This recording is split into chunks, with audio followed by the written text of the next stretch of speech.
अव्यक्तं व्यापकं रूपं गुणातीतं चिदात्मकं व्यक्तस्य कारणं वन्दे व्यक्ताव्यक्तं तमीश्वरम्। श्री सद्गुरु परमात्मने नमः। परम पूज्याः सम्माननीयाः गुरुवर्याः अन्ये सारस्वतः पुराणज्ञाः विद्वांसः मे भ्रातरः भगिन्यश्च। पुराण प्रज्ञा प्रतिष्ठान द्वारा आयोजित आभासीय शिबिरનો મયુરભાઈ કહ્યું એમ ચતુર્થ સોપાન દ્વારા આપણે પુરાણ પઠન કરી રહ્યા છીએ ત્યારે 46 થી 60 અધ્યાય જે મત્સ્ય પુરાણના છે એનું અધ્યયન જે કાંઈ યત્કિંચિત થયો છે એ મારે આપને પધરાવવાનું છે।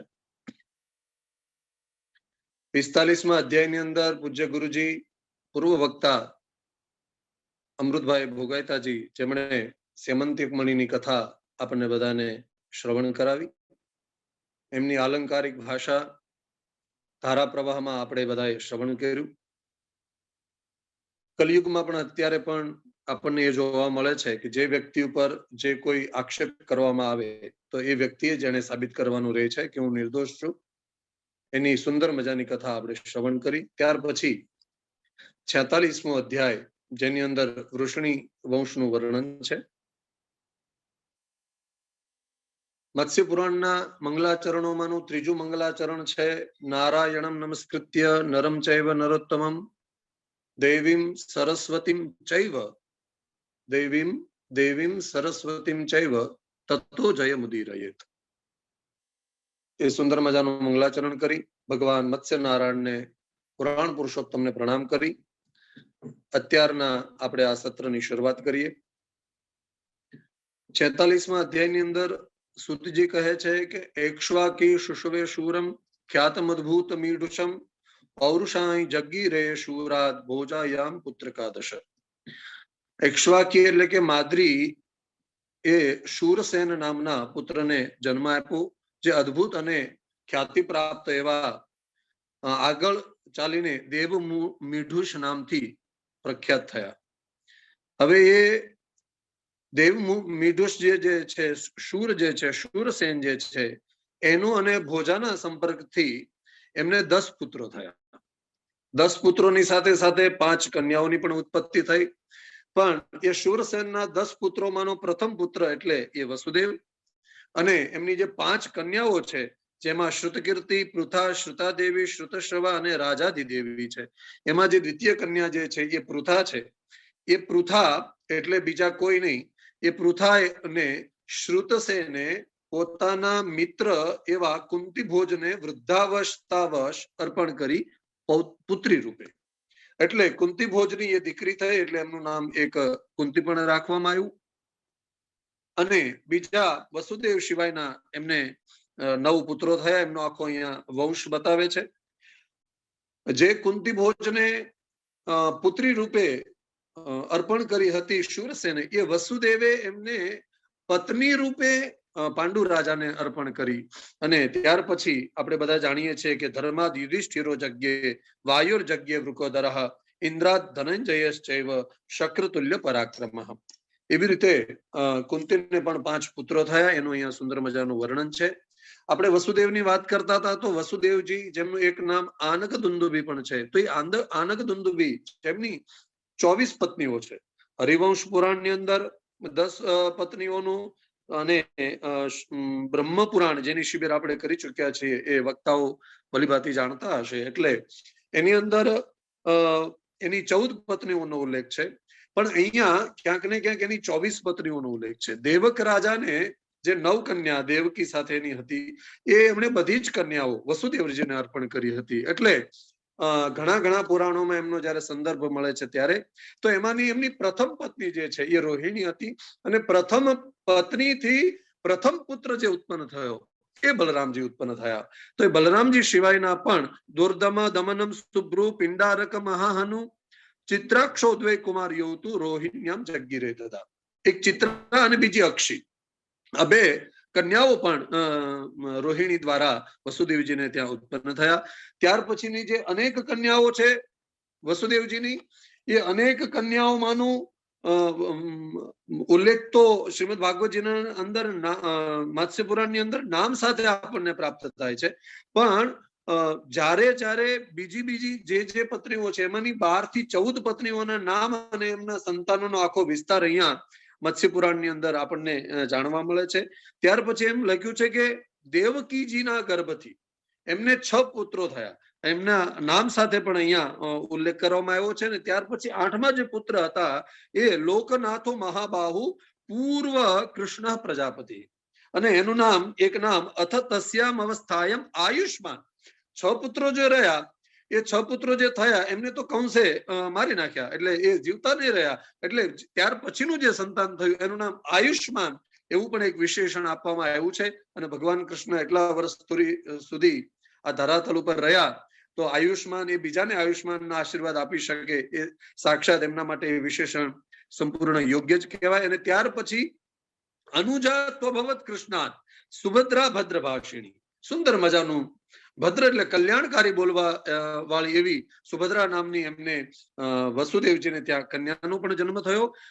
ભાગવતજીમાં તો પછી આપણે કૃષ્ણ લીલા તરફ આગળ વધતા હોઈએ છીએ, પણ અહીંયા એક ઉલ્લેખ મળે છે કે દેવક્યામ તુ મહાતેજો, 15મો શ્લોક છે, દેવક્યામ તુ મહાતેજો જગ્ય શૂરી મહાયશાહ. ત્યાર પછી પણ વસુદેવ અને દેવકીજીને ત્યાં એક પરાક્રમી એવો શૂરી નામનો પુત્ર ઉત્પન્ન થયો. તો ત્યાર પછી વસુદેવજીને બીજી પત્નીઓ દ્વારા અનેક પુત્રોની ઉત્પત્તિ થાય છે. સપ્તમમ દેવકી પુત્રમ. જો અહીંયા 6 પુત્રો પછી ડાયરેક્ટ અષ્ટમ પુત્ર એટલે ભગવાન કૃષ્ણનો જન્મ થયો, પણ અહીંયા પાછો 19મા શ્લોકમાં લખે છે સપ્તમમ દેવકી પુત્રમ મદનમ શુશુવેન્દ્રુપ. તો એમને સપ્તમ પુત્રની પણ ઉત્પત્તિ થઈ અને ગવેષણ મહાભાગ સંગ્રામેશ્વ પરાજિત, એને સંગ્રામની અંદર કોઈ પરાજિત ન કરી શકે એવું એમનું પરાક્રમ હતું. ત્યાર પછી બીજી પત્નીઓ દ્વારા એમને અનેક પુત્રો થયા અને એ વંશ આગળ ચાલીને શમીક પુત્ર ચત્વારહ, એક શમીક નામનો રાજા થયા, એમને 4 પુત્રો થયા. એક વિરાજશ્ચ જનુશ્ચૈવ શ્યામશ્ચ સંજયસ તથા. તો અનપત્ય ભવત શ્યામ, એમાં જે શ્યામ નામનો રાજા હતો એને કોઈ સંતાન નહીં થયા, અને શમીકસ્તુ વનમ જયું, શમીક જે હતા એ વન ચાલ્યા ગયા. આવી રીતે એ વંશનો અહીંયા પૂર્ણાહુતિ થઈ, એ વિરામ લીધો.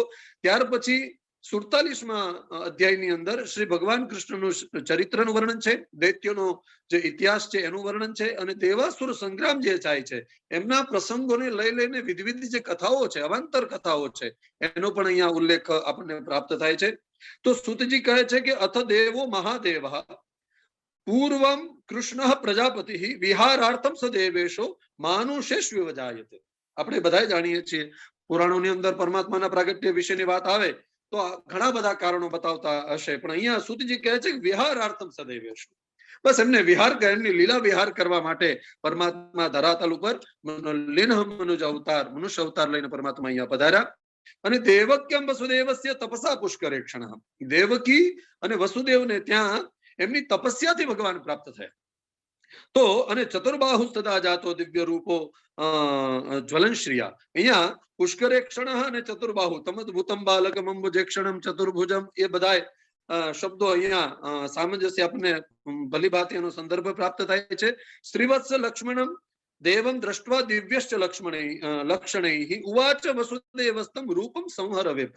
દર્શન કરીને પુત્રના દર્શન કરીને પ્રસન્નતા થવી જોઈએ, પણ વસુદેવે કહ્યું છે કે હે પ્રભુ, હું આપને પ્રણામ કરું છું, પણ આપનું રૂપ આપ અહીંથી હરી લ્યો, હા એ સમેટી લ્યો, કારણ કે હું ડરેલો છું. ભીતો હમ દેવકમ સસ્ય તતસ્ત્વેત બ્રવીમ્ય. હું તમને એટલા માટે બોલું છું કે હું કંસથી ડરેલો છું.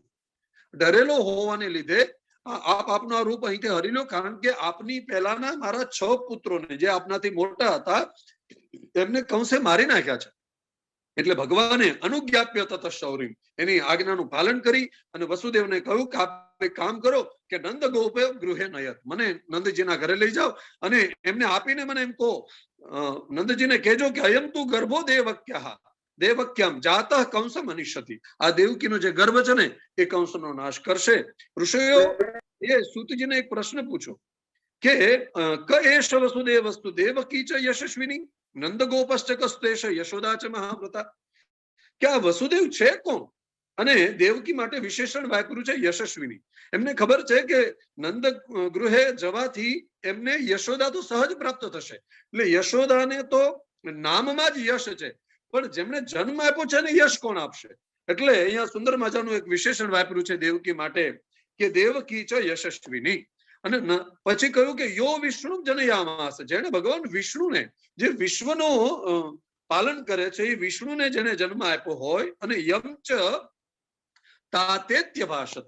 હા, જગતનું જે તાત છે એ તાત જેને તાત શ્રી કહે છે, જગતનો જે બાપ છે એ જેને બાપ કહે છે, અથવા તો જગતના બાપનો જે બાપ બન્યો છે એ હા, અને યા ચૈનમ ત્વમ ત્વભ્ય વર્ધયત, અને એનું પાલન પોષણ કોણે કર્યું એનું અમને આપ વિસ્તારથી બતાવો. ત્યારે અહીંયા સુતીજી એમ કહે છે પુરુષ કશ્યપસ્ત્વાસિત અદિતિસ્તુ પ્રિયાસ્મૃતા.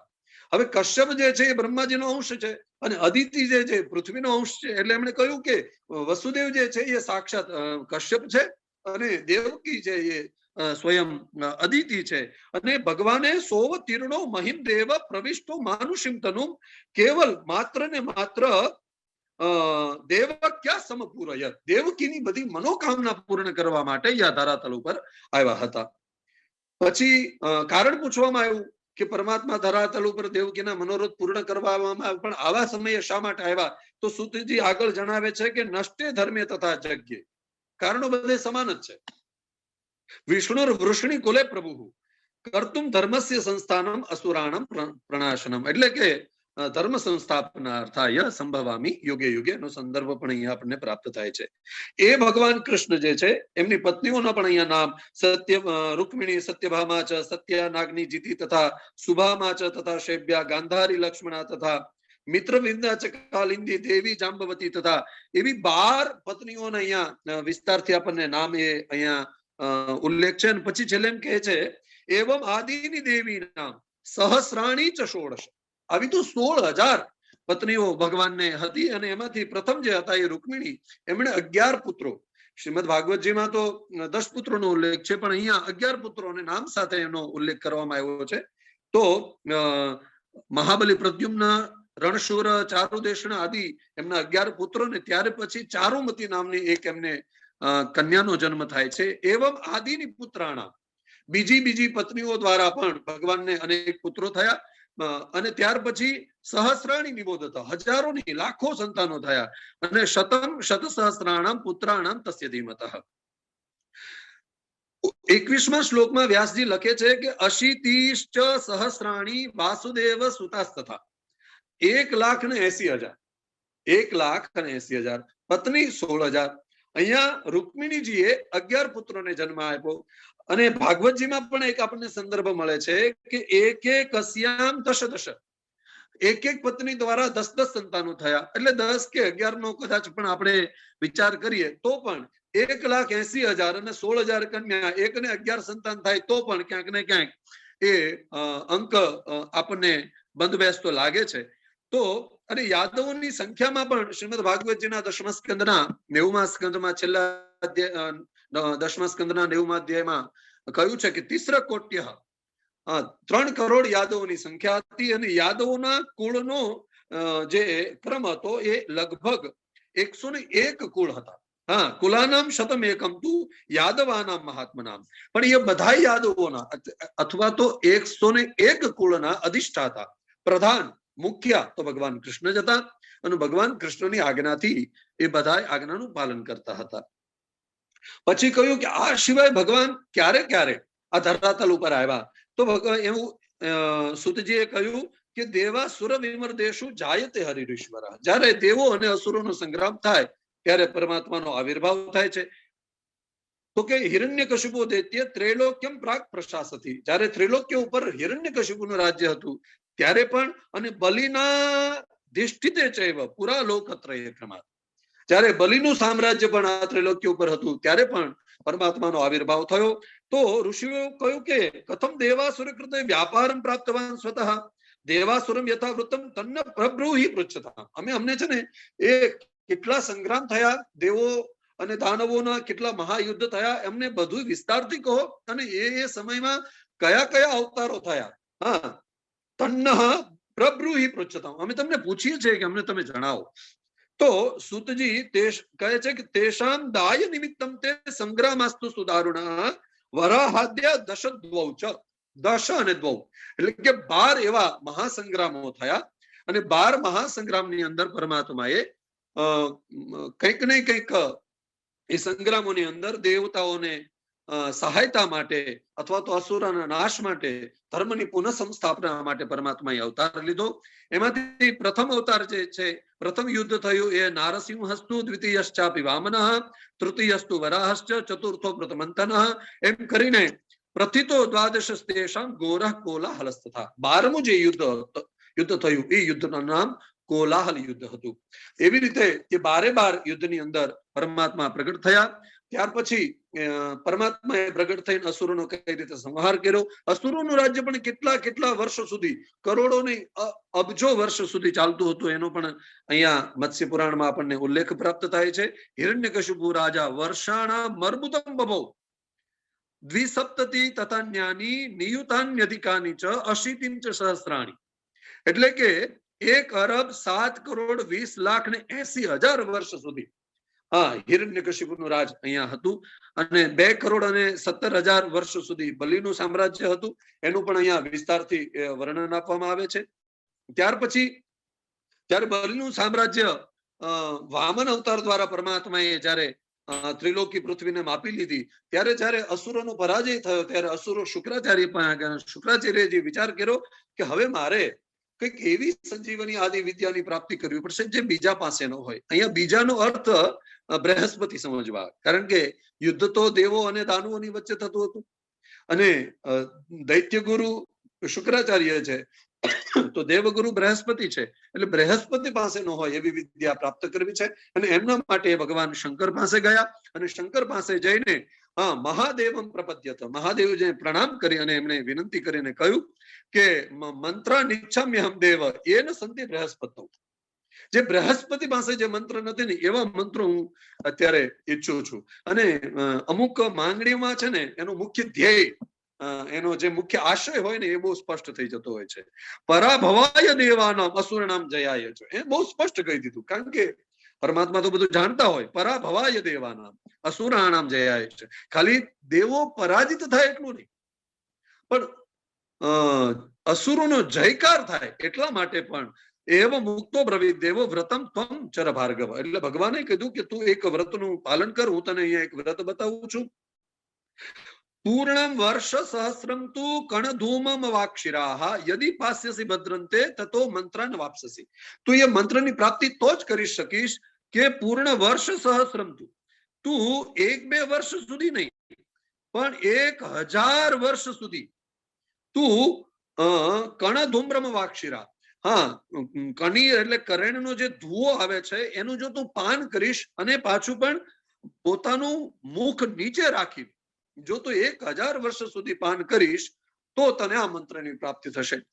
એટલે એ ધુવાડો પોતાના શરીરની અંદર પીવો. આપણે પણ અત્યારે આ વિશ્વની અંદર ભાગ્ય કોઈ એવો વ્યક્તિ અછૂત રહ્યો હશે કે જેને આ નાશ નહીં લીધી હોય કે બાફ નહીં લીધી હોય, તો એનું પણ અહીંયા સુંદર મજાનું બાફ પરંપરા જે છે એ અહીંયા આપણને મળે છે. અને બીજું જે સંજીવની આદિ વિદ્યા લેવા માટે જે ગયા, એ ધુવાડો લેવાથી જે શરીરને ફાયદાઓ થાય છે એનું વર્ણન જો વિસ્તારથી આપણે જોઈએ, ભારત દેશની મરુસ્થલી હોય, તરુસ્થલી હોય કે સુમેરુ સ્થલી હોય, કોઈ પણ દિશામાં આપણે જઈએ તો ત્યાં બધે આ કરણ નામનું જે પુષ્પ છે બધે જ પ્રાપ્ત છે. અને એના અનેક ગુણ છે. એનો રસ પીવાથી પણ, એનું ચૂર્ણ કરીને લેપ લગાડવાથી પણ, એટલે ચર્મ રોગથી માંડીને હૃદય રોગ સુધી, નપુંસકતાને દૂર કરવાથી માંડીને સંજીવની પ્રાપ્ત સુધીના બધા જ 386 જેટલા રોગોનું નિવારણ આ એક ક્રિયાથી માત્ર પ્રાપ્ત થાય છે. એવું પણ આપણને આયુર્વેદ આદિ શાસ્ત્રોમાં એનું વિશેષ પ્રતિપાદન પ્રાપ્ત થાય છે. તો એવી રીતે એમણે હજારો વર્ષ સુધી જ્યારે એમને તપશ્ચર્યા કરવાની હતી તો એમનું સ્વરૂપ લઈને ભગવાન બૃહસ્પતિ જે હતા એ દૈત્યોના ગુરુ બન્યા, શુક્રજીનું સ્વરૂપ લીધું અને સ્વરૂપ લઈને પછી દૈત્યોને જ્ઞાન આપવા માંડ્યા. પછી અહીંયા દેવો જ્યારે ગુરુહીન થયા એટલે શુક્રની માતા જે ખ્યાતિ હતા એમને ખ્યાલ આવ્યો એટલે એમણે દેવોને કહ્યું કે હું હમણાં જ તમને ઇન્દ્ર રહિત કરું છું. એટલે પછી ઇન્દ્રએ ભગવાન કૃષ્ણને કહ્યું, વિષ્ણુને કહ્યું, વિષ્ણુ ભગવાને એ ખ્યાતિનો વધ કર્યો અને ખ્યાતિનો વધ કર્યો એટલે ભગવાન ભૃગુ કોપાયમાન થયા અને એમણે આપણને એક સુક્તિ પધરાવી કે અવધ્યાસ્ત્રી નિષુદિતા. હા, સ્ત્રી કોઈ પણ સંજોગોમાં સ્ત્રીનો વધ નહીં કરવો જોઈએ. તો એટલે એમણે પછી ભગવાન વિષ્ણુને શ્રાપ આપ્યો અને શ્રાપ આપ્યા પછી કે ભાઈ તમારે મનુષ્ય અવતાર લઈને વારંવાર આ પૃથ્વી ઉપર જવું પડશે. ઇન્દ્રને ખબર પડી એટલે એમણે પોતાની પુત્રી જયંતીને શુક્રાચાર્યજી પાસે મોકલ્યા અને એમને કહ્યું તમે એમની સમર્પિત ભાવથી સેવા કરો. એમને એમની સેવા કરી અને સેવા કરીને પછી શુક્રાચાર્યજીને પણ એમના સેવાથી પ્રભાવિત થઈ એમનો સ્વીકાર કર્યો, એમની સાથે લગ્ન કર્યા. અને જયારે શુક્રાચાર્યજી પાછા આવ્યા ત્યારે દૈત્યોના ગુરુ તરીકે પોતાનું જ પ્રતિ સ્વરૂપ જોયું અને ખબર પડી ગઈ આ બીજું કોઈ નહીં, ભૃગુ જ હશે. એટલે એને દૈત્યોને સમજાવ્યા કે આ તમારા ગુરુ નથી, તમારો ગુરુ હું છું. હું અત્યાર સુધી તપશ્ચર્યામાં હતો અને તમે કોનું અનુકરણ કરો છો? ત્યારે ભૃગુએ કહ્યું ના, એ વાત સત્ય નથી, તમારો ગુરુ હું જ છું. એટલે જો ગુરુ પ્રત્યેની સમર્પિતતા ન હોય તો ઘણીવાર માત્ર એક સ્વરૂપથી ગુરુને ઓળખેલી એવું જરૂર નથી, એના સ્વભાવથી એના આચરણથી પણ આપણને એ તત્વનો ખ્યાલ આવી જવો જોઈએ. અહીંયા એનો પણ સુંદર મજાનો આપણને ઉલ્લેખ મળે છે. ત્યાર પછી પ્રસન્ન થઈને શુક્રાચાર્યજીએ નીલ લોહિત એવા ભગવાન મૃત્યુંજય, અને મૃત્યુંજય હોય એ જ સંજીવની વિદ્યા આપી શકતા હોય તો એમણે નીલ લોહિત નામનું સ્તોત્રનું અહીંયા વાંચન કર્યું છે. એ નીલ લોહિત જે સ્તોત્ર છે એની અંદર લગભગ 350 થી 300 જેટલા ભગવાનના નામ છે અને બહુનેત્ર, ધુર્ય, ત્રિનેત્ર, ઈશ્વર, વીર, મૃત્યુ, ત્રંબક, પિશંગ, અરુણ, ગહ્વરેષ્ઠ આદિ ઘણા બધા શ્રેષ્ઠ નામો અને પહેલી વાર આપણે સાંભળ્યા હોય એવા પણ મારી જેવાને તો પ્રાપ્ત થયા છે. તો એ સ્તોત્રથી ભગવાન પ્રસન્ન થયા અને એમણે પછી શુક્રાચાર્યજીને વરદાન આપ્યું અને વરદાન આપીને કહ્યું કે હું તારા વરદાનથી પ્રસન્ન છું અને હવે તને કોઈ પણ વ્યક્તિ હરાવી નહીં શકે, તને કોઈ પરાજિત નહીં કરી શકે એવું હું તને વરદાન આપું છું. એમને વરદાન આપીને અહીંયા શુક્રાચાર્યજીએ એક દૈત્યો પાસે આવીને જ્યારે સ્વીકાર કર્યો કે હું તમારો ગુરુ છું, તમે પાછા આવી જાઓ, દૈત્ય નહીં ગયા. ત્યારે ભૃગુએ સ્વીકાર કર્યો કે તમારા ગુરુ તો હકીકતમાં શુક્રાચાર્ય છે. ત્યારે ભૃગુ પાસે જવા માટે બૃહસ્પતિનો ત્યાગ કરીને દૈત્યો ભૃગુ પાસે ગયા. એમને પ્રણિપાત આદિ દંડવત આદિ નમસ્કાર કર્યા. એમણે થોડોક રોષ કર્યો કે ભાઈ વાત સાચી છે પણ મેં તમને સમજાવ્યું પણ ત્યારે તમે માન્યા નહીં, પણ છતાં તમે મારા જ છો, હું વિદ્યા તમારા માટે જ શીખવા ગયો હતો. પણ અવશ્યમ ભાવિનો યર્તા, એ એક સુક્તિ આપણને પ્રાપ્ત થાય છે. જો હોના થા ઉસકો હોની કો કોણ ટાલ સકતા હૈ. એવી સુક્તિ દ્વારા એમ કહે છે કે હવે તમે સાવધાન થઈ જાઓ અને હવે આપણે દેવતાઓ ઉપર વિજય પ્રાપ્ત થવા માટે યુદ્ધ કરવાનું છે. ત્યાર પછીનો 48મો અધ્યાય છે. એની અંદર તુર્વસુ, દ્રુહ્યુ ના વંશનું વર્ણન છે અને અનુના વંશનું વર્ણન છે અને બલિની કથા છે અને કર્ણની ઉત્પત્તિનો પ્રસંગ છે. જો અહીંયા સુધી ગુરુજીનું વાંચન હોત તો આપણને આ કથા બહુ રોચક અને બહુ આનંદ આપી શકત. પણ હવે 15 અધ્યાયનું ક્રમ છે એટલે આપણે એ ક્રમને સાચવીએ.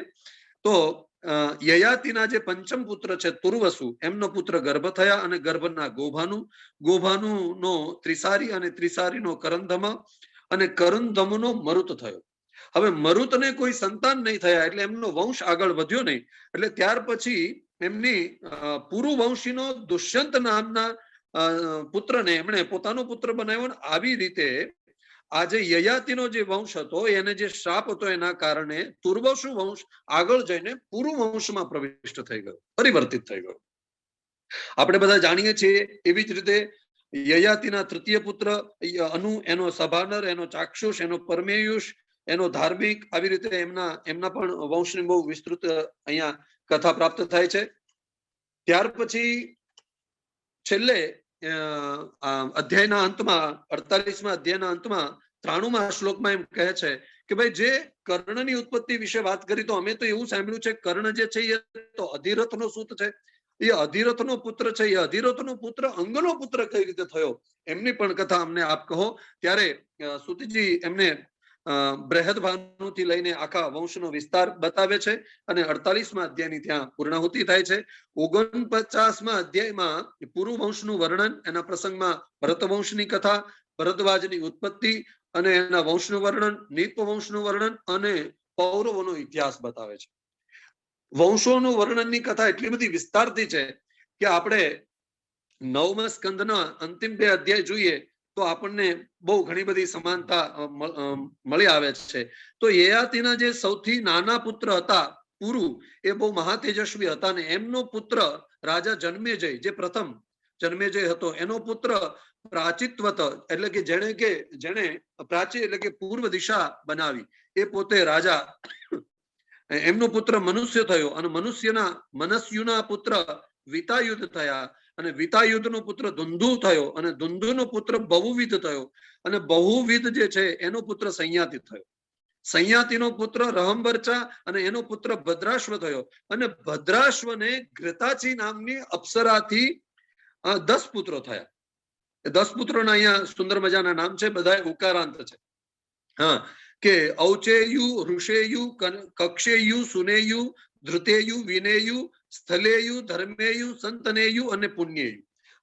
એક એમને દીકરી પણ ઉત્પન્ન થઈ. આવી રીતે આ વંશ આગળ વધતા વધતા એલિના અને નંદન એલિન એના સંયોગથી ઋષ્યંત, જેને આપણે દુષ્યંતના મોટા એટલે જ્યેષ્ઠ ભ્રાતા તરીકે જાણીએ છીએ, અને બીજા દુષ્યંત અને ત્રીજા પ્રવીર અને ચોથા અનગ, એવા 4 પુત્રો થયા. એમાંથી આપણે દ્વિતીય પુત્ર જે દુષ્યંત હતા એમના શકુંતલાના સંયોગથી એમના કુખેથી ભરતનો જન્મ થયો અને ભરત ચક્રવર્તી તતો જગ્યે દુષ્યંતાત સમિતિંજય શકુંતલાયામ ભરતો યસ્ય નામના ચ ભારત. આપણે બધા જાણીએ છીએ પછી એમનો કઈ રીતે વિરહ થયો એની કથા પણ કાલિદાસ સુંદર રીતે આપણને વર્ણન કરે છે. પણ અહીંયા એવું લખ્યું છે કે દૌષ્યંતિમ પ્રતિરાજાનમ વાગુ છે ચા શરીરણી. અહીંયા પણ આકાશવાણી થાય છે અને આકાશવાણી જ્યારે દુષ્યંત વિસ્મૃત થઈ જાય છે કે નહીં આ મારો પુત્ર નથી, ત્યારે આકાશવાણી થાય છે કે ભાઈ દુષ્યંત તું જ આનો પિતા છે. અને તો એક વાત યાદ રાખ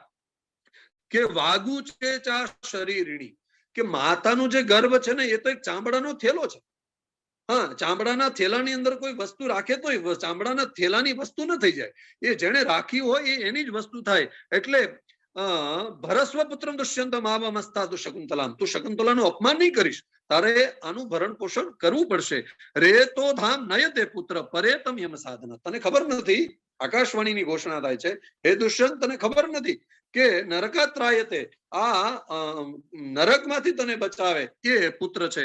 એટલે તો એનો પુત્રાના માતૃક્ય કોપાત સુમહાન સંક્ષય કૃતઃ, ભરત રાજાનો આખો વંશ નાશ થઈ ગયો. એનું એક જ કારણ હતું કે એનું માતૃકોપ થી આખા વંશનું ક્યાંય અંશ પણ ન રહે એટલો વંશ એમનો નાશ થઈ ગયો. તો અહીંયા એમને સાવધાન પણ કરે છે, જ્ઞાન પણ આપે છે, પણ સાવધાન પણ કરે છે, તું પણ કોઈ માતૃકોપનો શિકાર ના બનીશ, સ્ત્રી કોપનો શિકાર ના બનીશ. ત્યાર પછી ભરત રાજા દ્વારા જે આખો આગળ વંશ ચાલે છે એનું પણ અહીંયા સુંદર મજાનું વર્ણન આપણને પ્રાપ્ત થાય છે. 49મા અધ્યાય પછી 50મા અધ્યાયની અંદર પુરુવંશી નરેશોના વિસ્તૃત ઇતિહાસની કથા છે. કહે છે કે અજમેઢના નીલિની નામની પત્નીથી નીલ નામનો પુત્ર થયો. નીલનો સુશાંતિ, સુશાંતિનો પુરુજાનું, પુરુજાનું પૃથુ, પૃથુનો ભદ્રાશ્વ અને ભદ્રાશ્વને મુદગલ, જય, રાજા, બૃહદીશો અને પરાક્રમી જવિનર એવા 5 પુત્રો થયા. આ 5 જનપ્રદેશ એટલે કે પંચાનામ ચેવ પંચાલાન એતાન જનપદાન વિદુ. આ 5નો જે જનપ્રદેશ હતો એ પાંચાલ પ્રદેશ હતો, જે દિલ્હીથી ઉત્તરમાં આવેલો છે. અત્યારે એને રામનગર તરીકે પણ ઘણા લોકો જાણતા હોય છે. ત્યાર પછી આગળ જઈને એમને ત્યાં એ વંશ આગળ ચાલીને સુધનવા, જન્નુ, મહાતેજસ્વી એવા અનેક રાજાઓનો જન્મ થયો અને જન્નુને ત્યાં સુરતને ત્યાં વીરવર, વીરવરને ત્યાં વિદુરથ, વિદુરથને ત્યાં સાર્વભૌમ, સાર્વભૌમને ત્યાં જયતસેન અને જયતસેનને ભૌમ એને ત્યાં ત્વરિતાયુ, ત્વરિતાયુને ત્યાં અક્રોધન, અક્રોધનને ત્યાં દેવાતિથિ, અને દેવાતિથિને ત્યાં ભીમસેન, અને ભીમસેનને ત્યાં પુરુવંશી એવા દિલીપનો જન્મ થયો. દિલીપને ત્યાં 3 પુત્રો થયા, અને એમાં સંતનુ, વાલ્લિક અને દેવાપી. વાલ્લિકને ત્યાં 7 પુત્રો થયા, સાથે સાથે રાજા થયા. દેવાપીને પ્રજાએ દોષી ઠેરાવ્યા, એટલે એ વનમાં જઈને મુનિ બની ગયા. તો અહીંયા ઋષિઓ પ્રશ્ન પૂછ્યો, પ્રજાભિસ્તુ કિમર્તંબે યુપધ્યાતો જનેશ્વર. એક કુષ્ઠ રોગી હતા, અને કુષ્ઠ રોગી હોવાથી પ્રજાએ એમનો સ્વીકાર ન કર્યો. પ્રજાએ એમનો સ્વીકાર નહીં કર્યો, એટલા માટે એ વનમાં ચાલા ગયા. ત્યાર પછી એમ કહે છે, કિલાસિદ રાજપુત્રસ્તુ કુષ્ટિમ તમ નાભ્ય પૂજયત ભવિષ્યમ કીર્તયિષ્યામિ શંતનોસ્તુ નિબોધત. હવે હું તમને શંતનુના વંશને હું વિસ્તાર કહું છું, તમે સાંભળો. તો શંતનુ સ્વભવદ રાજા, 42મો શ્લોક છે. વિદ્વાન સવે મહાભિષક. શંતનુ રાજા માત્ર વિદ્વાન અને પરાક્રમી હતા એટલું નહીં, વિદ્વાન પરાક્રમીની સાથે સાથે એ પોતે મહાભિષક, એટલે માત્ર ને માત્ર વિદ્વાન કે સામાન્ય ઘરગથ્થુ જે ઔષધ આવે એ જાણવા વાળા નહીં, પણ મહાભિષક હતા. અને ઈદમ ચોદાહરંત્યત્ર શ્લોકમ પ્રતિ મહાભિષક, એના વિશે એક શ્લોક કહેવામાં આવે છે. એવું અહીંયા કહીને કહે છે કે યમ યમ કરાભ્યામ સ્પૃશતિ જીર્ણમ રોગીણમેવ ચ. કોઈ જીર્ણાયુ વાળો હોય, કોઈ રોગી વ્યક્તિ હોય, એને આ સંતનું કરાભ્યામ, બંને હાથો એની ઉપર જો માત્ર ફરાવે તો પુનર્યુવા ભવતી તસ્માત તમ સંતનુમ વિદુઃ. તો એ પુનર્યુવા, નવયુવાન થઈ જાય. એટલા માટે આનું નામ તસ્માત તમ સંતનુમ વિદુઃ, તમ સંતનુમ વિદુઃ, એનું નામ સંતનું રાખવામાં આવ્યું. અને તસ્ય તદ સંતનુત્વમ, સમ કલ્યાણમ. અને જે શારીરિક રીતે આત્માનું નિવાસ તો શરીર જ છે, તો આ જે ધર્મ સાધન માટેનો આપણે જેનો ઉપયોગ કરીએ છીએ, એના માટેનું આ સુંદર ક્રિયા સંતનું મહારાજ પાસે પ્રજાભીરીવ કીર્ત્યતે, અને પ્રજાની અંદર એના ગુણગાન, યશોગાન એવી જ રીતે થતા હતા. અને તતો વૃણુત ભાર્યાર્થમ સંતનુર જાહ્નવી નૃપ. એને જન્નુ કન્યા જે ગંગા હતા એમની સાથે લગ્ન કર્યા. એમની સાથે લગ્ન થઈને એમને એક દેવવ્રત નામના પુત્ર થયા. અને સંતનોર દયિતમ પુત્ર શાંતાત્મા આત્માન કલ્મશમ. એમને ત્યાં પછી એમને સત્યવતીથી વિચિત્ર વીર્ય નામનો પુત્ર થયો, એનો અકલ્મશમ. વિચિત્ર વીર્ય માટે એક સુંદર મજાનો અહીંયા શબ્દ વપરાયો છે, અકલ્મશમ. એકદમ નિષ્પાપ, જેવું હતું એવું એ પ્રગટ કરતો હતો. તો પછી વિચિત્ર વીર્યના ક્ષેત્રની અંદર કૃષ્ણ દ્વેપાયનો નામક ક્ષેત્રે વૈચિત્ર વીર્ય કે પાંડુ અને ધૃતરાષ્ટ્રની ઉત્પત્તિ થઈ. આપણે આગળ જાણી ગયા એવી રીતે પાંડુ જે છે એમને ત્યાં કુંતી અને માદ્રીથી એમને 5 પુત્રો થયા, અને ગાંધારીથી ધૃતરાષ્ટ્રને ત્યાં 100 પુત્રો થયા. ઇન્દ્રા ધનંજયશ્ચૈવ ઇન્દ્રતુલ્ય પરાક્રમઃ, આપણે બધા જાણીએ છીએ. એવી રીતે ઇન્દ્ર મહારાજના આશીર્વાદથી ધનંજયને અભિમન્યુ, અભિમન્યુને પરીક્ષિત, અને પરીક્ષિતને ત્યાં જન્મેજયનો જન્મ થયો. અને જન્મેજય એક યજ્ઞ કર્યો. એ યજ્ઞની અંદર શુક્લ યજુર્વેદીય જે ઋષિઓ હતા એમનું આહ્વાન કર્યું. એનાથી કૃષ્ણ યજુર્વેદીઓ જે હતા એમને શ્રાપ આપ્યો. અને ત્યાર પછી ઋષિઓ કહે છે કે આ એમને શ્રાપ શા માટે આવ્યો એ પણ આપ અમે જાણવા માંગીએ છીએ. અને સાથે સાથે ભવિષ્યમ શ્રોતુમ ઈચ્છામ પ્રજાનામ લોમ હર્ષણે પૂરા કિલ યદે તદ્વે વ્યતીતમ કીર્તિતમ. અત્યાર સુધીનું જે વસ્તુ વીતી ગઈ છે એ તો આપણે અમને કહો, પણ ભવિષ્યમાં જે વીતવાનું છે એ પણ આપ અમને વિસ્તારથી જણાવો. ત્યારે સુતજી કહે છે કે યથામે કીર્તિતમ પૂર્વમ વ્યાસે ના ક્લિષ્ટ કર્મણા ભાવ્યમ કલિયુગમ ચેવ તથા મન્વંતરાણી ચ અનાગતાની સર્વાણી બ્રુવતો મે નિબોધત અત ઉર્ધ્વમ પ્રવક્ષ્યામિ ભવિષ્યા એ નૃપાસ્તતા. અત્યાર સુધી જે થઈ ગયા અને ભવિષ્યમાં જે થવાના છે એ બધા વંશનું તમને વિસ્તારથી વર્ણન સમજાવું છું. 75મા શ્લોકમાં, 50મા અધ્યાયના 75મા શ્લોકમાં ક્ષત્રાહ, પાર્શવાહ, શુદ્રાહ, બહિશ્ચરાહ, અંધાહ, શકાહ, પુલિંદાહ, ચૂલિકાહ, યવનાહ, કૈવર્તાહ, આભીરાહ, શબરાહ, મ્લેચ્છાહ, આ બધાય વંશોનું અહીંયા ઇતિહાસ કહે છે તો આ બધાનો ઉલ્લેખ આપણે જે ક્યાંક ને ક્યાંક ઇતિહાસમાં આ બધાનો ઉલ્લેખ થાય છે એ પુરાણ કાળથી ચાલ્યું આવે છે, એનો સંદર્ભ આપણને પ્રાપ્ત થાય છે. અને છેલ્લે ક્ષેમકમ પ્રાપ્ય રાજાનમ સંસ્થાસ્યતિ કલયુગે, છેલ્લો રાજા જે છે એ કલયુગની અંદર ક્ષેમક નામનો રાજા થશે અને ત્યાર પછી આ વંશ અટકી જશે અને કલયુગનો પ્રારંભ થશે.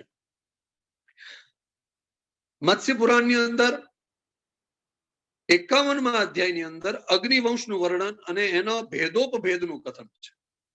અહીંયા વંશ વર્ણન, વંશીધારીનું વર્ણન તો છે જ, પણ વંશ વર્ણન બહુ વિસ્તારથી બધાનું આપવામાં આવ્યું છે. તો અહીંયા એમ કહ્યું છે કે ये पूज्यास्युर द्विजाति नाम, क्योंकि गुरु अग्नि द्विजाति नाम, हाँ ब्राह्मणों नो अग्नि च ब्राह्मणों नो गुरु ज अग्नि છે. તો અતઃ સુત સર્વદા તાની દાનીમ સમાચક્ષ્વ તદવંશમ ચાનુપૂર્વશઃ, એનો આખો વંશ અમને તમે વિસ્તારથી કહો. તો સુતજી કહે છે કે તમને એમનો વંશ સ્વયંભૂ મનવંતરની અંદર જે અગ્નિના દેવતાઓ હતા એ બ્રહ્માના માનસ પુત્ર હતા અને સ્વાહાના સંયોગથી એમને પાવક, પવમાન અને સૂચિ એવા 3 પુત્રોનો જન્મ થયો. પાવક, પવમાન અને સૂચિ. પાવક જે છે એ દક્ષિણાગ્નિ છે, પવમાન જે છે એ ગાર્હપત્ય છે અને સૂચિ જે છે એ આવાનીય છે. પાવક એટલે આપણે જલ પાણીમાંથી જલ વિદ્યુત આદિનું જે આપણે ઉત્પત્તિ કરીએ છીએ એનો અર્થ છે. પવમાનનો અર્થ નિર્મંથન દ્વારા આપણે જે અગ્નિ ઉત્પન્ન કરીએ છીએ એ છે.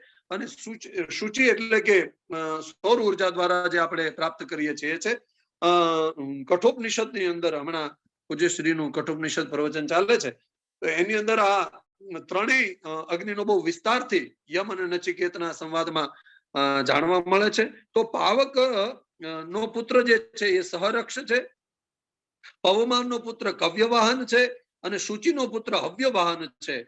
તો હવ્યવાહ જે છે એ દેવતાઓનો અગ્નિ છે અને સહરક્ષ છે એ અસુરોનો અગ્નિ છે અને કવ્યવાહન આપણે ક્રવ્યાદિ આદિ અગ્નિનો તો ભલીભાંતિ જાણતા હોઈએ છીએ, તો એ પિતરોનો અગ્નિ છે. આવી રીતે દેવ, અસુર અને પિતરોના 3 અગ્નિ છે. એતેષામ પુત્ર પૌત્રાશ્ચ, આમના પુત્રો અને બીજા પૌત્રો એ બધા થઈને 49 ચ, હા એટલે 40 અને 9 એટલે 49 અગ્નિઓનો અહીંયા સંદર્ભ મળે છે.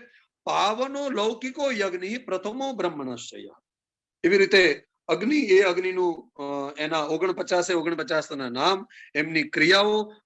અપામ યોનિ સ્મૃત સ્વાંભવ, આપણે અગ્નેરાપહ એવું આપણે સૃષ્ટિના ક્રમમાં આપણે એવું સમજતા હોઈએ છીએ, પણ અહીંયા અપામ યોનિ સ્મૃત સ્વાંભવ એવો પણ આપણને એક સુંદર મજાનો સંદર્ભ પ્રાપ્ત થાય છે. ત્યાર પછી 52મા અધ્યાયની અંદર કર્મયોગની મહત્તા અહીંયા બતાવવામાં આવે છે. સ્પીડથી બોલવાનો મારો સ્વભાવ છે, પણ એવો આશય છે કે આપણે 15 અધ્યાયને યથોચિત ન્યાય આપી શકીએ. તો ઋષિઓ કહે છે કે ઇદાનીમ પ્રાહ યદ વિષ્ણુ પૃષ્ઠ પરમમુત્તમમ તમિદાનીમ સમાચક્ષ્વ ધર્મ ધર્મસ્ય વિસ્તરમ. એટલે કે કામ આજે આપણે સૂર્યપુત્ર મનુ દ્વારા જ્યારે ભગવાન વિષ્ણુને પૂછવામાં આવ્યું કે અધર્મના બારામાં વિસ્તારપૂર્વક આપ અમને કહો, ને એમાં પણ વિશેષ શેની ઉપર ધ્યાન આપવું જોઈએ, એ અધર્મ ને કઈ રીતે રોકી શકાય, ધર્મની કઈ રીતે પાલન કરી શકાય, એનું પણ આપ જ્ઞાન અમને આપો. એવું જયારે પૂછે છે ત્યારે સૂર્ય કહે છે એવમ એકાર્ણવે તસ્મિન મત્સ્ય રૂપી જનાર્દન. આવું ક્યારે બનેલું? પણ મત્સ્ય રૂપ લઈને જયારે ભગવાન પુરાણ પુરુષોત્તમ મનુ મહારાજની સન્મુખ પ્રગટ થયા હતા, ત્યારે મત્સ્ય રૂપમાં ભગવાનને મનુને જે કહ્યું હતું એ હું તમને કહું છું. તો કથયામાસ વિશ્વાત્મા મનવે સૂર્ય સુનવે, અને ભગવાન સૂર્યએ પણ પોતાના પુત્રને જણાવ્યું હતું, એ પણ હું તમને કહું છું. તો ઋષિઓ કહે છે કે શ્રોતુમ ઈચ્છામહે સૂત કર્મયોગસ્ય લક્ષણમ, અમને કર્મયોગનું લક્ષણ કહો છો. તો કર્મયોગની વિશેષતા અહીંયા બતાવતા કહે છે કે કર્મયોગમ ચ વક્ષ્યામિ યથા વિષ્ણુ વિભાષિતમ. 5મો શ્લોક છે 52મા અધ્યાયનો. જ્ઞાન યોગ સહસ્રાધિ કર્મયોગ પ્રશસ્ત. જ્ઞાન યોગથી 1000 ગણો કર્મયોગ શ્રેષ્ઠ છે.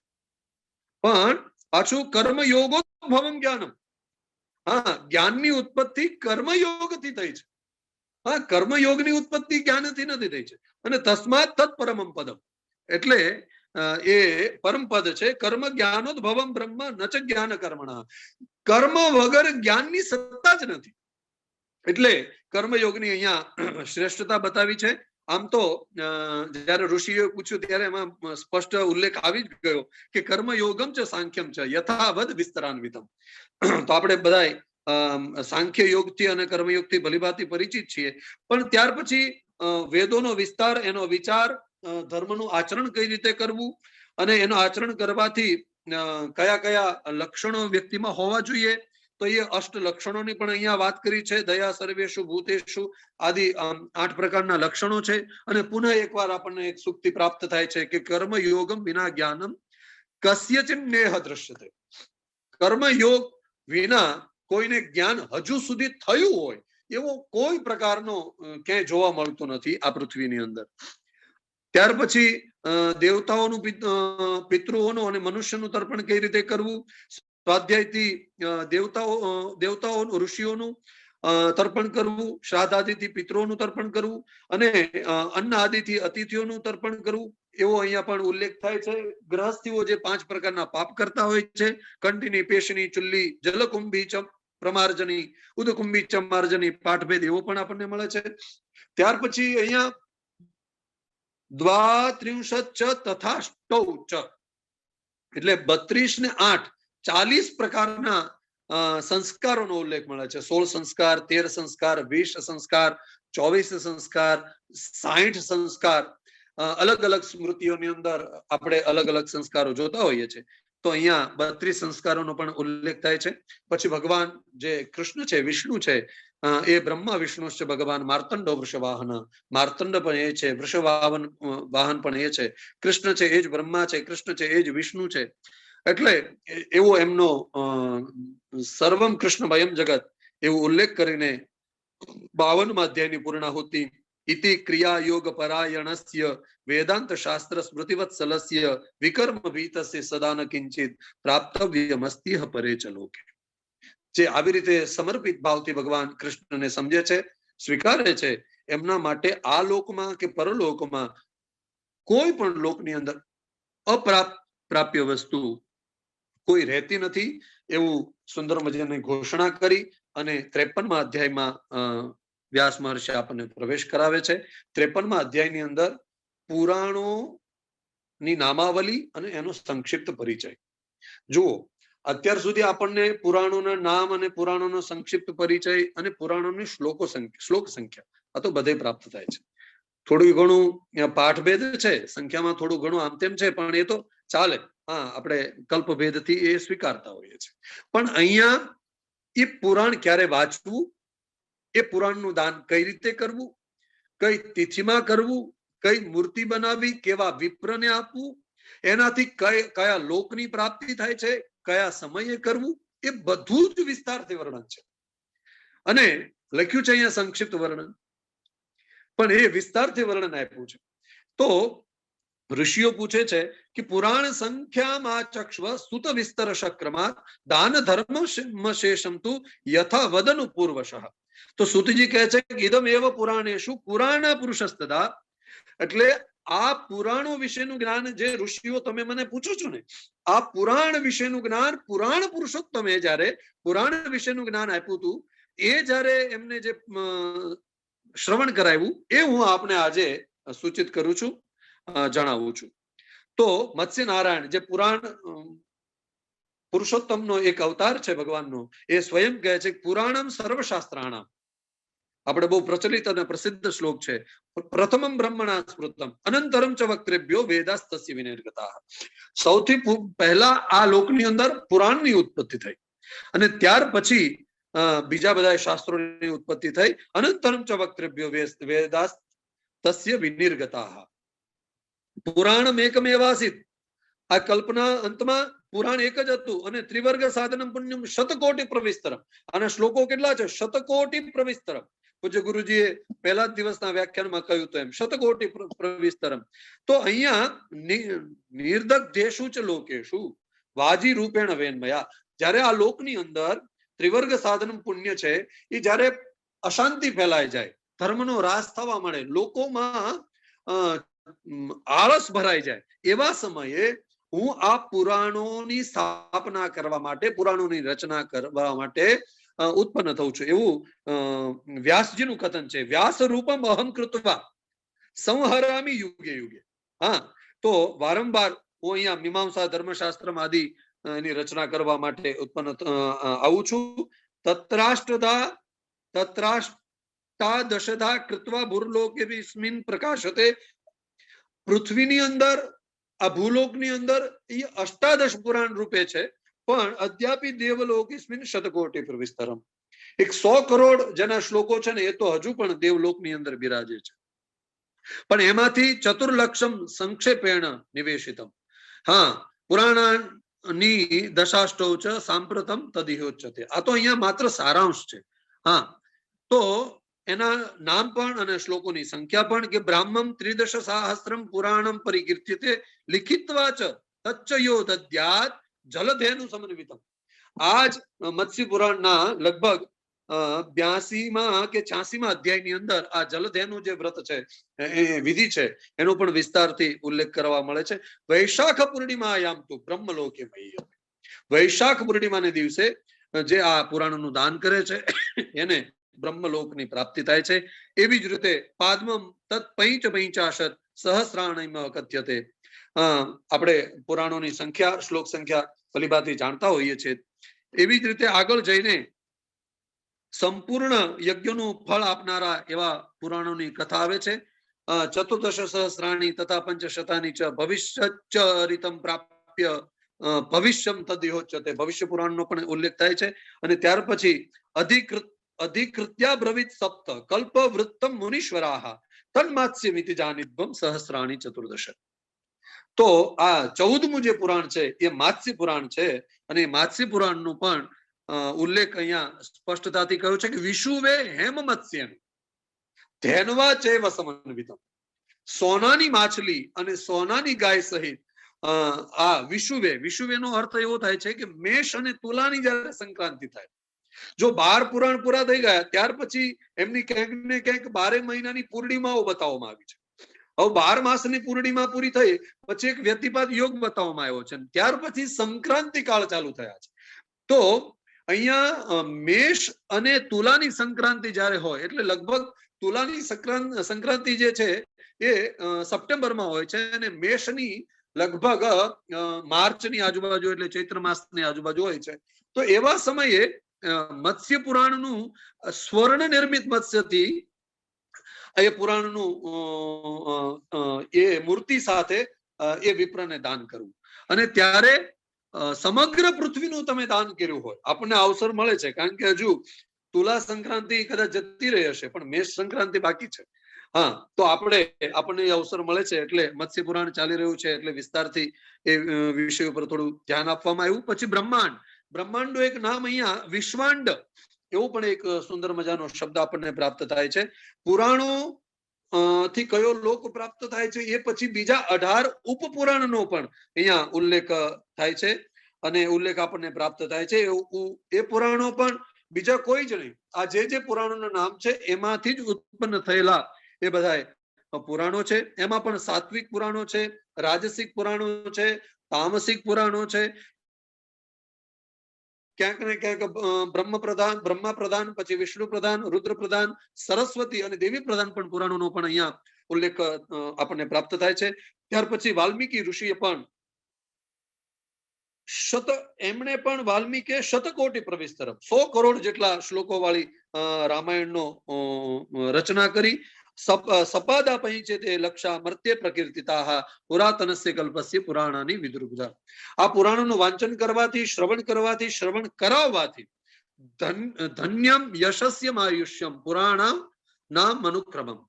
હા, એને ધન ધાન્યની પ્રાપ્તિ થાય છે, યશની પ્રાપ્તિ થાય છે, અને કલિયુગમાં વિશેષ આવશ્યકતા છે એવી આયુષ્યની પણ વિશેષ પ્રાપ્તિ થાય છે. ય પઠેત શૃણુયાદ વાપી ય સયાતિ પરમામ ગતિમ. અને છેલ્લે 73મા શ્લોકમાં ઇદમ પવિત્રમ યશસો નિધાનમ ઇદમ પિતૃણામ અતિવલ્લભમ ચ ઇદમ ચ દેવેશ્વમૃતાયિતમ ચ નિત્યમ ત્વિદમ પાપ હરમ ચ પુંસામ. જો રોજ આનું પઠન કરવામાં આવે તો વ્યક્તિ નિષ્પાપ બને છે એવું કહીને 53મા અધ્યાયની પૂર્ણાહુતિ કરી 54મા અધ્યાયની અંદર નક્ષત્ર પુરુષ વ્રતની વિધિ બતાવવામાં આવે છે અને સાથે સાથે એનું મહત્વ પણ બતાવવામાં આવે છે. અહીંયા નારદજી એમ કહે છે કે ભગવાન દેવ દેવેશ, હે ભગવાન તમે બ્રહ્મા વિષ્ણુ મહેશ બધા તમે એક જ છો. આપ અમને કહો કે શ્રીમદ આરોગ્ય રૂપ આયુર ભાગ્ય સૌભાગ્ય સંપદા, આયુ આરોગ્ય સૌભાગ્ય સંપદા બધું જ પ્રાપ્ત થાય એવું કયું વ્રત છે? આ મનુષ્ય આ બધી વસ્તુથી વંચિત ન રહે તો એ કયું વ્રત કરે? અથવા તો નારીવા વિધવા સર્વ ગુણ સૌભાગ્ય સંયુતા, કોઈ એવી વિધવા નારી હોય તો એ પણ વ્રત કરી શકે એવું કયું વ્રત છે? તો ત્યારે ભગવાન ઈશ્વર ઉવાચ એમ કહે છે કે નક્ષત્ર પુરુષમ નામ વ્રતમ નારાયણાત્મકમ. અહીંયા હરિહરનો જે સમન્વય છે ને, પૂછવામાં આવે છે ઈશ્વર એટલે ભગવાન શિવને, અને એ વ્રત બતાવે છે નારાયણ, અને નારાયણને જ્યારે કોઈ પૂછે છે ત્યારે વ્રત બતાવે છે ભગવાન શિવ. તો પાદાદિ કુર્યાત શીર્ષાંતમ વિષ્ણુ નામાનું કીર્તનમ પ્રતિમા વાસુદેવસ્ય. જો શિવ બતાવે છે કે કોની પ્રતિમા બનાવવાની? વાસુદેવસ્ય. મૂલક્ષાદિષુ ચાર્ચયેત ચૈત્ર માસમ સમાદાદ્ય કૃત્વા બ્રાહ્મણ વાચનમ. એક ભગવાન વિષ્ણુની મૂર્તિ બનાવવાની અને પછી મૂળ નક્ષત્રથી શરૂઆત કરવાની અને પછી આદિશુ એટલે એક એક નક્ષત્ર બોલીને એક એક ભગવાનનું નામ બોલીને ભગવાનને એક એક અંગોની પૂજા કરવાની. અહીંયા કયા કયા નક્ષત્ર બોલીને કયા કયા અંગોનું પૂજન કરવાનું એનો પણ સ્પષ્ટ આપણને શ્લોક દ્વારા જાણવા મળે છે કે મૂલે નમો વિશ્વ ધરાય પાદવ ગુલ્ફાવનંતાય ચ રોહિણીષુ જંઘે બી પૂજ્ય વરદાય ચૈવ દ્વેજાનુની ચાશ્વી કુમાર વૃક્ષ.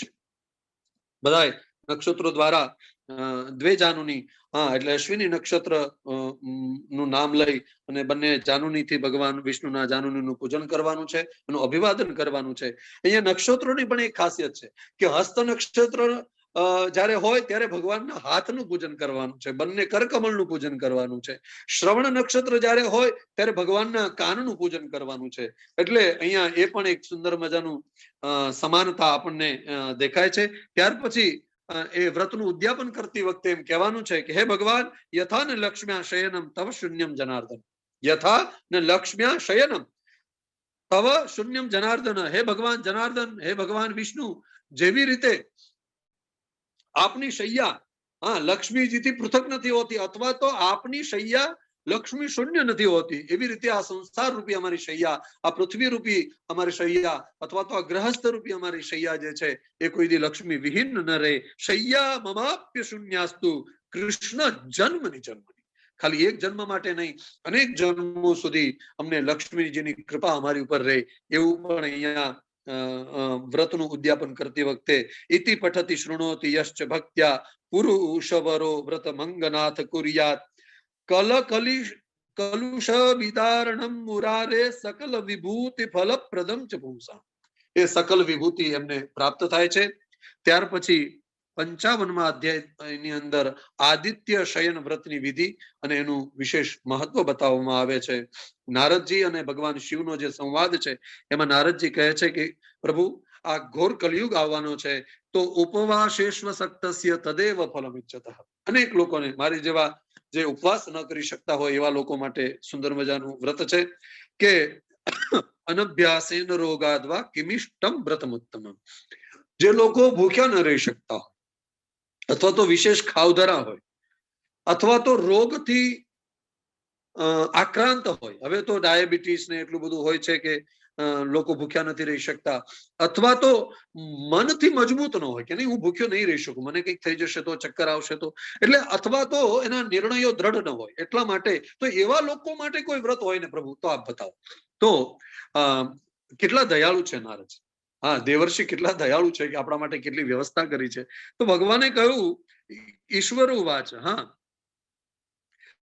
કે કિમિષ્ટમ વ્રતમ ઉત્તમ. જો અનભ્યાસેન, હવે તદેવ ફલમ ઇચ્છતઃ. રોગ એ જે કોઈ વ્યક્તિ હોય રોગી હોય એ વ્રત ન કરી શકે પણ એને વ્રતનું ફળ જોઈએ છે તો એ શું કરી શકે? આપણે કહીએ છીએ ને કે પુણ્યસ્ય ફલમ ઇચ્છન્તિ પુણ્યમ નેચ્છન્તિ માનવઃ પણ ન પાપ ફલમ ઇચ્છન્તિ પાપમ કુર્વન્તિ નિત્યશઃ.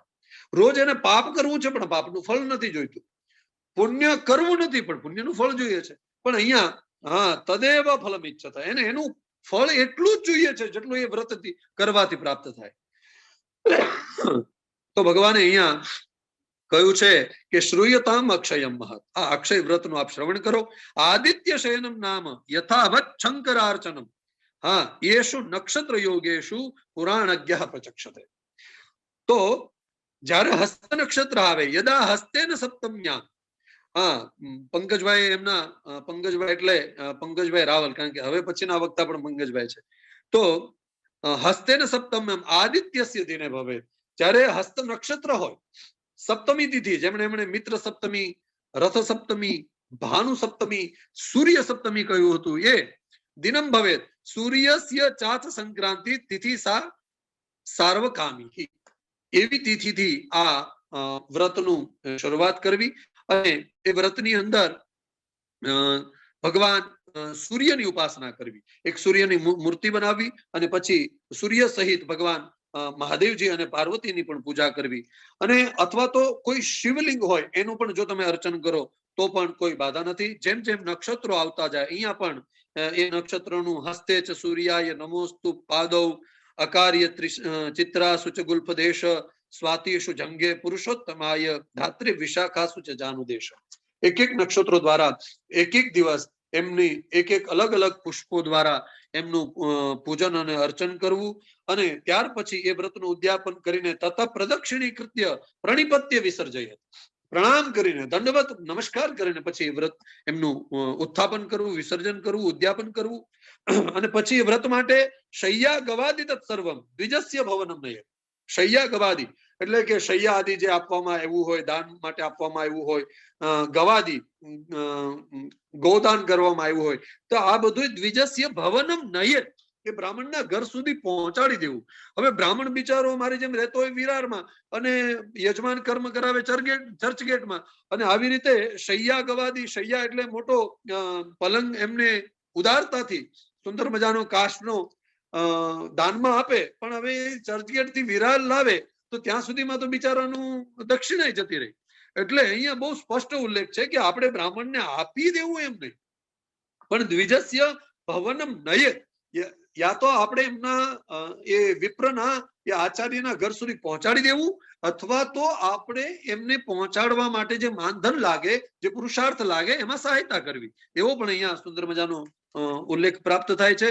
ત્યાર પછીના 56મા અધ્યાયની અંદર કૃષ્ણાષ્ટમી વ્રતની વિધિ બતાવવામાં આવે છે અને એનું મહાત્મા બતાવવામાં આવે છે. મને પણ પહેલા એવું થયું કે કૃષ્ણાષ્ટમી એટલે જન્માષ્ટમી હશે, પણ એવું નથી. અહીંયા કૃષ્ણાષ્ટમીનો અર્થ શંકર માર્ગશિરસી શંભુમ પૌષે બી પૂજયે, દરેક માસની કૃષ્ણ પક્ષની જે અષ્ટમી છે એમનું પૂજન કરવાનું છે.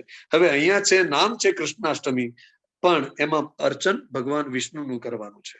તો ભગવાન એમ કહે છે કે તમારે દરેક અષ્ટમીને દિવસે અલગ અલગ ભગવાનનું નામ શ્રવણ કરીને, માનો કે માર્ગશીર્ષની કૃષ્ણ પક્ષની જો અષ્ટમી લઈશું તો માર્ગશીર્ષના કૃષ્ણ પક્ષની અષ્ટમીને દિવસે ભગવાન શંકરનું પૂજન કરવાનું છે. અને શંભો પૌષે બી પૂજે, પૌષ માસની જો કૃષ્ણ પક્ષની અષ્ટમી લઈશું તો ભગવાન શંભુનું અર્ચન કરવાનું છે.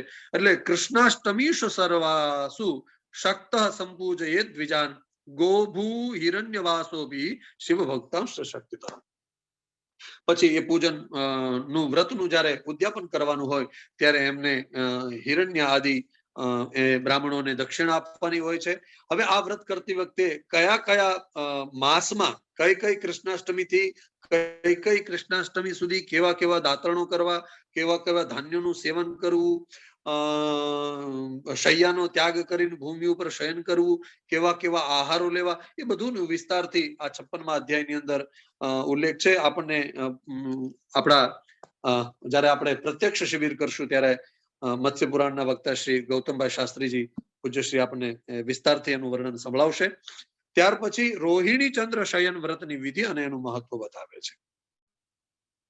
ભગવાન કહે છે કે ત્વયા પૃષ્ઠમ ઇદમ સમ્યક ઉક્તમ ચાક્ષય કારકમ રહસ્યમ તવ પક્ષામિ. આ રોહિણી ચંદ્ર શયનનું જે વ્રત છે ને, એ તો જ્યાં જે પુરાણજ્ઞ જે લોકો છે એની સિવાય બીજા કોઈને ખબર જ નથી. તો એ રહસ્ય આજે હું પ્રગટ કરું છું. તો એ તમે રહસ્ય હા, તत् પુરાણ વિદો વિદુહુ યદા સોમ દિને શુક્લા ભવેત પંચદશી ક્વચિત. એટલે ક્યારેક ક્યારેક સોમવાર હોય અને એ દિવસે પંચદશી એટલે પૂર્ણિમા આવતી હોય અને એ દિવસે અથવા તો પૂર્ણિમાને દિવસે રોહિણી નક્ષત્ર આવતું હોય તો એ દિવસે સવારે મનુષ્ય પંચગવ્ય આદિની વ્યવસ્થા કરી ગૌમૂત્ર આદિનું પાન કરી અને વૈદિક મંત્રોથી પોતાના શરીરને શુદ્ધ કરીને અહીંયા એવું લખ્યું છે કે શુદ્ર વ્યક્તિ હોય તો એને પણ સોમાય નમઃ વરદાય નમઃ કદાચ મંત્ર ન બોલે તો વિષ્ણવે નમઃ એવી રીતે પોતાના શરીરને શુદ્ધ કરીને પૂજન પ્રારંભ કરવું. પણ આ પૂજનનું જે નિયમ બતાવ્યો છે કે ખાસ કરીને પાખંડા લાપ વર્જિતા. બીજું બધું કદાચ પાલન થાય કે ન થાય પણ જે લોકો વિધર્મી લોકો છે, જે લોકો પાખંડની અંદર લિપ્ત છે એનાથી બહુ લપ નહીં કરવી, એનાથી વાર્તાલાપ નહીં કરવી, એનાથી દૂર રહેવું. તો પછી અહીંયા ચંદ્રના બધા નામ આપવામાં આવ્યા છે. સોમાય શાંતાય નમોસ્તુ પાદાવ અનંત ધામને ચ ચાનુ જગને ઉરુદ્વયમ ચાપી જલોદરાય સંપૂજયન મેટ્ર અનંત બાહો. તો ચંદ્રના અનેક દ્વારા એમનું પૂજન કરવાનું છે અને પછી દદ્યાત પ્રભાતે સહિરણ્યવારી કુંભમ નમઃ પાપ વિનાશનાય. ભગવાન હે પાપ વિનાશનાય નમઃ એવું બોલીને સવારે ભગવાન ને અર્ઘ્ય આપવાનો છે. સહિરણ્યવારી સુવર્ણના પાત્રની અંદર જો અર્ઘ્ય આપી શકાય તો વિશેષ ઉત્તમ બતાવ્યું છે. ત્યાર પછીનો 58મો અધ્યાય છે એની અંદર તળાવ, બગીચાઓ, કુવાઓ, વાવડીઓ, જલાશયો અને દેવ મંદિરોની પ્રતિષ્ઠા જે છે એનું વિધાન કઈ રીતે કરવું એ પણ અહીંયા સ્પષ્ટતાથી પૂછવા. સુતજી કહે છે તડાગા રામ કૂપાનામ વાપીશુ નલિનીશુ ચ વિધિમ પૃચ્છામિ દેવેશ દેવતા યતનેશુ કે તત્ર ચર્તવીજો નાથ વેદી વા કીદૃશી ભવે. આવા અમે જ્યારે કોઈ કાર્ય કરતા હોઈએ ત્યારે ઋત્વિજ આચાર્ય કેવા હોવો જોઈએ અથવા તો એની વેદી કેવી હોવી જોઈએ, અને એનું માપ કેટલું હોવું જોઈએ, આપ બધું અમને વિસ્તારથી કહો.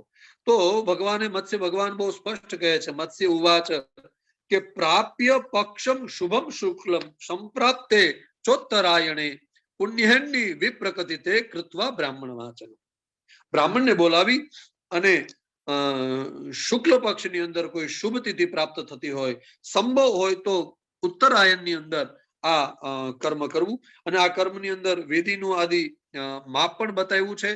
ચતુષ્કોણ આદિ વેદીઓ, એની આજુબાજુ તાલાબની વ્યવસ્થા હોવી જોઈએ, જલની વ્યવસ્થા હોવી જોઈએ, સુંદર મજાનું ઉપવન પણ હોવું જોઈએ, યોની યુક્ત વેદીઓ હોવી જોઈએ એનો પણ અહીંયા ઉલ્લેખ છે. અને ત્યાર પછી આપણે બધા જાણીએ છીએ એમ આચાર્યો દ્વિગુણમ પુનઃ, આચાર્યને દ્વિગુણ એટલે ડબલ દક્ષિણાઓ આપી અને વ્રતનું સમાપન કરવું. ત્યાર પછીના 59મા અધ્યાયની અંદર એવું કહે છે કે આ વૃક્ષ લગાવવાની વિધિઓ છે અમને કહો. તો સુતજી એમ કહે છે કે તડાગ વિધિવત સર્વમ આસાદ્ય જગદીશ્વર. તલાબ, બગીચાઓ, ઉદ્યાન, જે આ બધી ની રચનાઓની જે વિધિ છે ને, તળાવ વૃક્ષ વાવવાની પણ વિધિ યથારૂપ જ છે, એમાં કઈ પરિવર્તન નથી. તો તસ્મે વદાન્ય ગુરવે તરવે નમસ્તે. અહીંયા વૃક્ષ લગાવવાની વિધિ પણ બહુ સ્પષ્ટતાથી બતાવવામાં આવી છે. તો કયા કયા વૃક્ષો કઈ કઈ જગ્યાએ વાવવા. અત્યારે જે વૃક્ષારોપણનું ઝુંબેશ ચાલે છે, એક મિશન ચાલે છે, જે લોકો એમાં કાર્યરત છે બધાને વંદન, બહુ સારું એ કાર્ય કરે છે. પણ થોડું પુરાણના માધ્યમથી જે લોકો અભ્યાસ કરતા હશે એમને એ વસ્તુનો જો ખ્યાલ આવે તો થોડું પુરાણોનો અભ્યાસ કરીને જો વૃક્ષારોપણ થશે તો કયા કયા સ્થાનમાં કયા કયા વૃક્ષો વર્જે છે. હોસ્પિટલ બનાવી હોય તો હોસ્પિટલની બાજુમાં કયા વૃક્ષો નહીં હોવા જોઈએ. આપણે આરામ કે ઉદ્યાન બનાવીએ તો ઉદ્યાનની અંદર કેવા વૃક્ષો નહીં હોવા જોઈએ. આપણે તાલાબ બનાવીએ તો તાલાબના કિનારે કેવા વૃક્ષો નહીં હોવા જોઈએ. કોઈ રાજમાર્ગ, કોઈ હાઈવે, સુપર એક્સપ્રેસ કે કઈ જતો હોય તો એને બંને બાજુ કયા કયા વૃક્ષો નહીં હોવા જોઈએ. આપણા ઘરના પ્રાંગણમાં આપણે વાવતા હોઈએ તો એમાં પણ કયા કયા વૃક્ષો નહીં હોવા જોઈએ. હવે તો અત્યારે બોરિંગ આદિ એટલે કે આપણે જે પાણીનો બોર કરતા હોઈએ છીએ એની આજુબાજુ પણ કયા કયા વૃક્ષો નહીં હોવા જોઈએ, નહીતર કયા કયા રોગોથી આપણે સંક્રમિત થઈએ છીએ, આ બધી વસ્તુનો આપણને સ્પષ્ટ ઉલ્લેખ પુરાણો દ્વારા મળતો હોય છે. તો એમ કહે છે કે અનેન વિધિના યસ્તુ કુર્યાદ વૃક્ષોત્સવમ બુધા. વૃક્ષ ખાલી એક બે વૃક્ષ નહીં વાવો, વૃક્ષોત્સવમ, આખો વૃક્ષ મનાવો. સર્વાન કામાન વાપનોતિ ફલમ ચાનંત્યમશ્નુતે. એને અનેક ગણું ફળ પ્રાપ્ત થતું હોય છે. હવે ફળવાળા વૃક્ષો જે વાવતા હોય તો એને તો ફળ મળતું જ હોય છે, અથવા તો એની કરતા બીજાને પણ ફળ મળતું હોય છે, પણ ફળની અપેક્ષા રાખાયા વગર, એટલે બે ફળ અહીંયા, કે એક તો એ વૃક્ષને કંઈક ફળ આવશે એવા ફળની અપેક્ષા, અથવા તો હું વૃક્ષ વાવું છું તો મને એવોર્ડ મળશે, લોકો મારો ધન્યવાદ કરશે, મને સજ્જનમાં મારી ગણતરી થશે, અથવા તો જે કઈ બીજા બધા સામાજિક કારણો હશે એના ફળ માટે પણ વૃક્ષો ન વાવે તો સેવિતવ્ય મહાવૃક્ષ ફલચ્છાયા સમન્વિતા યદિ દૈવાત ફલમ નાસ્તિ છાયા કેન નિવાર્યતે. જે ફળની આશા રાખે, ઘણીવાર કોઈ એવું વંદ્ય વૃક્ષ હોય, આપણે ભાગવતજીના મહાત્મ્યમાં જાણીએ છીએ, એને ફળ ન આવતું હોય તો પણ છાયા કેન નિવાર્યતે, એની છાયા જે છે, વૃક્ષની છાયા તો હંમેશા આપણા ઉપર રહેતી જ હોય, તો વૃક્ષની છાયા આપણી ઉપર જેવી રીતે રહે એવી રીતે પુરાણોની છત્ર છાયા હશે તો વૃક્ષની છાયા પણ આપણી ઉપર રહેશે. એવું કહીને અહીંયા છેલ્લા શ્લોકની અંદર અનેક લોકાન સમહત્તમાદીન ભુક્ત્વા પરાર્ધ દ્વયમંગનાભિ સહેવ વિષ્ણુ પરમમ પદમ યત પ્રાપ્નોતિ તદ યોગ બલેન ભૂયા. આ પોતાના યોગ બળથી આ લોકને છોડીને પરમાત્માનો જે દિવ્ય લોક છે એની પ્રાપ્તિ કરે છે. ત્યાર પછી છેલ્લો અધ્યાય એટલે 60મો અધ્યાય, અને એની અંદર સૌભાગ્ય શયન વ્રતની અને જગતધાત્રી સતીની આરાધનાની કથા કહે છે.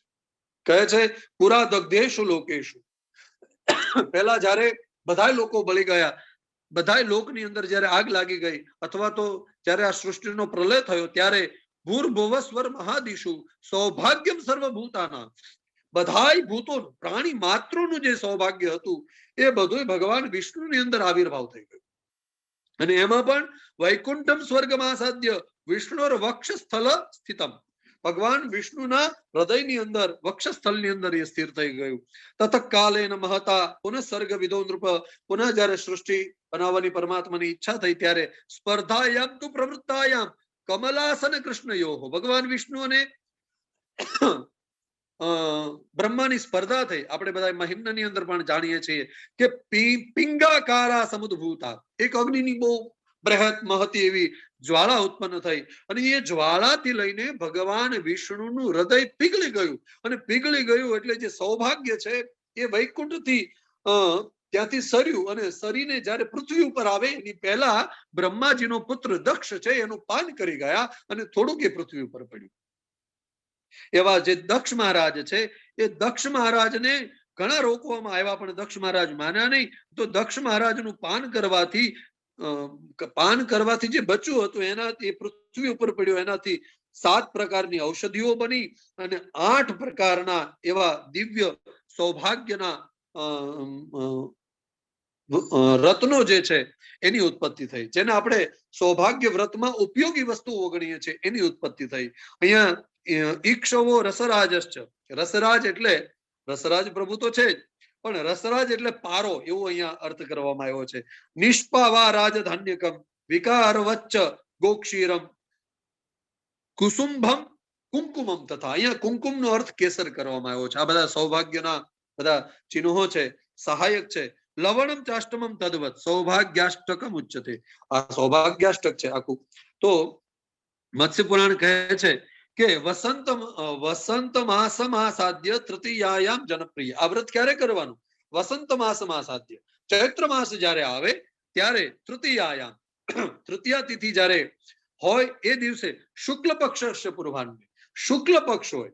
જો અહીંયા ચૈત્ર માસની શુક્લ પક્ષની તૃતીયા એટલા માટે કીધી છે કે સતી અને ભગવાન શિવના વિવાહ એ દિવસે થયા છે. કારણકમ તસ્મિન નહનિસા દેવી કિલ વિશ્વાત્મના સતી પાણી ગ્રહણકૈર મંત્રેર અવસદ વરવર્ણિની. વેદ મંત્રો દ્વારા જેમનું પાણી ગ્રહણ થયું હશે એ ચૈત્ર કૃષ્ણ પક્ષની તૃતીયા છે. એ દિવસથી આ ભગવાન શિવ અને પાર્વતીની પ્રતિમા રાખવી, અને સંકીર્ત્ય હરિકેશાય તથોરુ વરદે નમઃ, ભગવાનના પાટલાએ નમોસ્તુ. હા, એવી રીતે ભગવાન શિવ અને ભગવતી શિવા એટલે સતી એમના નામોના ઉદ્ગાર સાથે, નામોના પઠન સાથે એમનું અર્ચન કરવું. ક્યાંક ને ક્યાંક આપણે લલિતોપાખ્યાન જે બ્રહ્માંડ પુરાણની અંદર વિશેષ ધ્યાન આપવામાં આવ્યું એવા આપણા બ્રહ્માંડ પુરાણના જે આચાર્યો છે, જે મહાદેવ પ્રસાદજીને એમણે જે આપણને વિસ્તારથી જ્ઞાન આપ્યું છે, આ પણ ક્યાંક ને ક્યાંક સંદર્ભ તો એમનો જ પ્રાપ્ત થાય છે.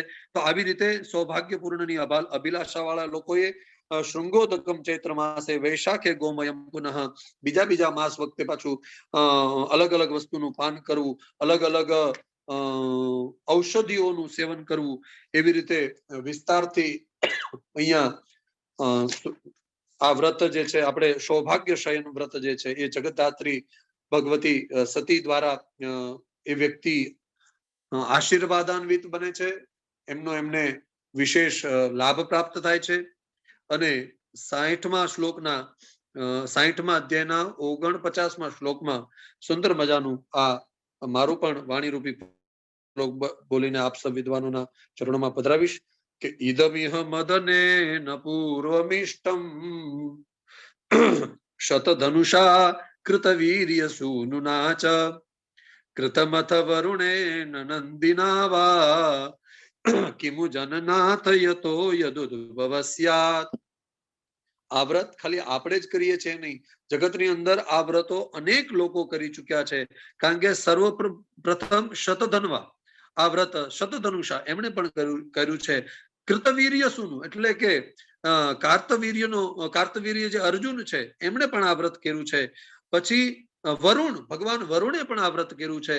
અને સાક્ષાત જે ધર્મનું સ્વરૂપ છે એ ભગવાન નંદી મહારાજે પણ આ વ્રત કર્યું છે. તો આ વ્રત નંદી મહારાજે કર્યું, પણ આપણે પણ આનંદી થઈને આ વ્રત કરીએ એવી પણ એક ભાવના રાખીએ. આપ સૌએ મને આ 15 અધ્યાય માટે અવસર આપ્યો એ બદલ ખૂબ ખૂબ ઉપકૃતોસ્મી, ધન્ય છું. અને કંઈ પણ ક્ષતિ થઈ હોય તો ક્ષમા કરજો, વિશેષ સમય લેવાયો હોય તો પણ ક્ષમા કરજો. અસ્તુ. નમો નમઃ. જય શ્રી કૃષ્ણ.